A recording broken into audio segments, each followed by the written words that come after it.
תשעה באב, בתמ"ט, 1312 לפני הספירה, נגזר על עם ישראל שלא ייכנסו לארץ ישראל. על פי מסכת תענית, האירוע הראשון בהיסטוריה של עם ישראל בתשעה באב היה הגזרה על דור המדבר שלא ייכנסו לארץ ישראל. למה? בגלל חטא המרגלים. המדרש קושר את החטא הזה שהתקיים בליל תשעה באב לצרות לאומיות שיראו דורות לאחר מכן. אומר הקדוש ברוך הוא, אתם בכיתם בכייה של חינם ואני קובע לכם בכייה לדורות. חטא המרגלים מתואר בפרשת שלח לך, שאנחנו קראנו לא מזמן, וגם בנאום של משה רבינו בפרשת דברים. הסיפור התרחש בערך שנתיים לאחר יציאת בני ישראל ממצרים, כשעם ישראל יושב במדבר פרן. משה במצוות השם שלח נשיא מכל שבט לתור את ארץ כנען לקראת הכניסה אליה. משה בוחר נציג מכל אחד מ12 השבטים, כולם ממנהיגי העם. ביניהם יש את כלב בן יפונה ויהושע בן נון, והוא מורה להם לבחון את טיב הארץ ואת האופי הצבאי שלה. עלו זה בנגב ועליתם את ההר, וראיתם את הארץ מהי, ואת העם היושב עליה, החזק הוא, הרפה, המעט הוא, עם רב, ומה הארץ אשר יושב בה, הטובה היא, עם רעה, ומה הערים אשר הוא יושב בהנה, במחנים, אם במבצרים, האם הם יושבים בתוך מחנות או במבצרים, זה מראה על החוזק שלהם, ומה הארץ, השמנה היא, עם רזה, היש בעץ, עם עין, והתחזקתם ולקחתם מפרי הארץ, תיקחו לכם מהפירות של הארץ כדי שתוכלו להביא שנוכל לראות איך זה. ויחפרו לנו את הארץ, וישיבו אותנו דבר את הדרך אשר נעלה בה, ואת הערים אשר נבוא אליהן. לאחר 40 יום בהם המרגלים תרים את הארץ ממדבר צין בדרום ועד לבוא חמת בצפון, המרגלים שבו למדבר פרן, ובידם אשכול ענבים שכרתו בנחל אשכול. האשכול היה גדול מאוד, ושניים מהם נשאו אותו על מות. כשחזרו המרגלים מבני ישראל, הם תיארו בפניהם את טובה של הארץ, ואמרו, באנו אל הארץ אשר שלחתנו, וגם זבת חלב ודבש היא, וזה פריה. עם זאת, 10 מהם צפו כישלון בכיבושה. 0 הם אומרים, 0, כי אז העם היושב בארץ, והערים בצורות גדולות מאוד, עמלק יושב בארץ, וככה הם מתארים מה קורה שם. אבל כלב בן יפונה חולק על דעתם, והוא טוען שיש להם כוח לרשת את הארץ. והוא אומר להם, עלו נעלה, וירשנו אותה, כי יכול נוכל לה.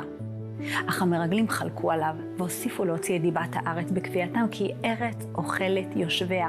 יושבים המרגלים ומספרים מה קורה שם, והם רואים את הארץ כלא טובה. ולבסוף העם משתכנע מדברי המרגלים, ותישא כל העדה, ויתנו את כולם, ויבכו העם בלילה ההוא. הם בעצם יוצאים ממצרים, הם מחכים להגיע לארץ ישראל, והם נורא נבהלים ממה שאומרים המרגלים. למרגלים הייתה פרשנות משלהם למה שקורה שם. ואמרו אליהם כל העדה, לומתנו בארץ מצרים ובמדבר הזה לומתנו. ולמה השם הביא אותנו אל הארץ הזאת? לנפול בחרב, נשינו וטפינו, יהיו לבז, הלא טוב לנו שוב מצרימה. ואמרו איש אל אחיו, ניתנה ראש ונשובה מצרימה. בגלל הדברים החריפים של בני ישראל, משה ואהרון נופלים על פניהם. וכלב ויהושע בן נון, שגם כן היו מן המרגלים, קוראים את בגדיהם וקראו, טובה הארץ מאוד מאוד. הם מנסים לחפות, הם מנסים להראות להם שהארץ כן טובה, אם חפץ בנו השם והביא אותנו אל הארץ הזאת. הוא נתנה לנו ארץ אשר היא זבת חלב ודבש. אבל בהשם הם אומרים לו, אך בהשם אל תמרדו, ואתם אל תראו את העם הארץ כי לחמנו הם. שר צילה מעליהם והשם איתנו, אל תראו. בעצם המרגלים באים ומפרשים את הפרשנות שלהם, הם לא אמרו משהו שלא היה, הם מסתכלים על זה אבל בעיניים לא טובות, ויהושע וכלב נותנים פרשנות אחרת, פרשנות טובה, הם בעצם נותנים לעם את התקווה. אבל בעקבות הפגנת חוסר האמון הזאת בקדוש ברוך הוא, הקדוש ברוך הוא מבקש להשמיד את העם במגפת דבר, ולהקים עם חדש שיצא ממשה. זאת אומרת, עם שנוצר רק ממשה רבינו. אבל משה רבינו לא מסכים עם זה. הוא מתחנן בפני הקדוש ברוך הוא, כל כך הוא אוהב את העם הזה, והוא מבקש, אומר ריבונו של עולם, לא רק בשביל העם, גם בשבילך. כיוון שאם אתה הורג עכשיו את העם, מה יאמרו השכנים? מה יגידו שרק יכלת להוציא אותם ממצרים, אבל לא יכלת להביא אותם לארץ ישראל? איך זה יתפרש? חילול השם כל כך גדול. והקדוש ברוך הוא ממתיק את העונש, אבל הוא אומר שבני ישראל ינדדו 40 שנה במדבר. למה? כיוון שכל הדור שהיה נוכח והאמין למרגלים, יצטרך למות. מבין 20 ומעלה, כל מי שהיה שם יצטרך למות. 10 המרגלים שהוציאו את דיבת הארץ מתו במגפה. קבוצה המעפילים מבני ישראל ניסתה להתקדם ולהיכנס לארץ ישראל באופן עצמאי, אבל היא נגפה. כולם שם מתו במלחמה מול העמלקי. כלב ויהושע, שבניגוד לשאר המרגלים דיברו טוב על הארץ, הם זכו לשרוד את המסע ולהיכנס לארץ ישראל. כל זה מתי קורה? בליל 9 באב. וכפי שאומרים לנו חכמינו, אמר להם הקדוש ברוך הוא לישראל, אתם בכיתם בכייה של חינם, אני קובע לכם בכייה לדורות. ניצני החורבן שבא מאות רבות של שנים לאחר מכן, נזרע מתי? נזרע אז. בבכייה המיותרת ובחוסר האמונה של עם ישראל בקדוש ברוך הוא. אז ביום הזה, ביום שבו שערי שמיים פתוחים, זה הזמן לתקן. וכל כך הרבה פעמים כבר דיברתי על זה, על הזמן הזה של 9 באב, שהקדוש ברוך הוא יושב על הרצפה ובוכה על הילדים שלו, שלא זוכים שיש להם בית, שלא זוכים שיש להם לאן להגיע, שלא זוכים להיות מחוברים אל הקדוש ברוך הוא כמו שהיה פעם. ביום הזה יש לנו כוח עצום לשנות מהלכים עבור כל עם ישראל, וכל קבלה קטנה שכל יהודי מקבל ביום הזה. ביום הזה שהקדוש ברוך הוא מסתכל עלינו וכל כך אכפת לו שהוא לא יכול להיות קרוב אלינו.